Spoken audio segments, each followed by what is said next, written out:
Ayan mga idol, tinitimplahan na yung kinilaw na pipino. Ayan. Paano yan?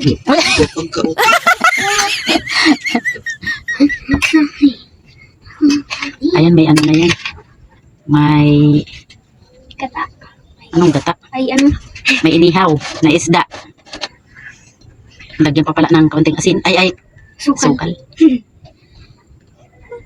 Kinumot-kumot niya yung kamalas. Tikman. Taga-tikim. Ano lasa? Pipino. Lasa pipino.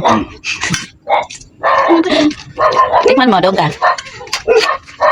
Ayan, titikman din ni Sophia. Hindi lang, baka hindi mo magustuhan. Sarap. Agto na. Ang pipino. Ha? Ang pipino. Ayan, nagustuhan ni Sophia. Hala. Ayan. Magtitikim ka, damihan ha. Oo. Yan. Marami pa doon. Yan.